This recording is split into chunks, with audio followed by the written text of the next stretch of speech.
في ناس ينفع تمشي بره الاذى ده. لو مثلا 2 اصحاب بيأذوا بعض فانا همشي بره العلاقه دي بسهوله، لكن لو مثلا الاذى ده من اهلي، عيلتي، بابايا، مامتي، فازاي انا يبقى عندي متانه نفسيه وسط اللي انا فيه ده؟ انا مكمله عايشه فيه.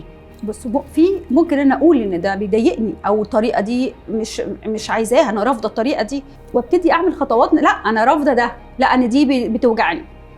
ومن الناحيه الثانيه لان هو ممكن احتماليه ان يتغيروا، دي حاجه مش في ايدي قوي، مستحيله اصلا. فانا محتاجه اعمل زي حاجز، او يعني عارفين زي درع امان. فاكرين الحرب زمان كان يحط درع امان نفسي، ازاي انا ما باخدش كلامهم واقعد ادخله واقول واجيب له ادله من عندي. صح، ما عندهم حق.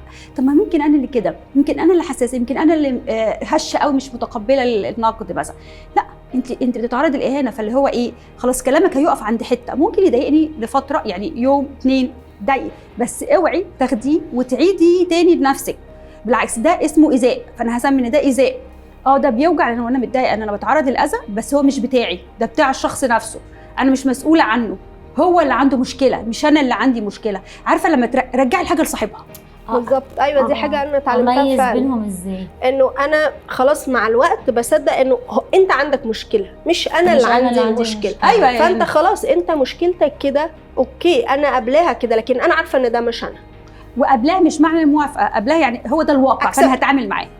عارفه انا دلوقتي بتشتم واتهان طول الوقت، هميز بينها، انا بتشتم واتهان طول الوقت، فلا معلش انت شايفني كله بشكل سلبي وكل شخصيه سيئه وكل ما ينفع. لا انا مش كده، مش وحشه قوي كده، انا مش كده، انا بعمل حاجات كتير حلوه انت مش شايفها او بتعنفني، فدي مسؤوليتك انت، ده قرارك انت، بس انا مش هاخده، مش بتاعي. بترجعي زي ما بقول لك الحاجه كده يا ساره لصح، خد دي اهانتك، دي بتاعتك لكن مش بتاعتي.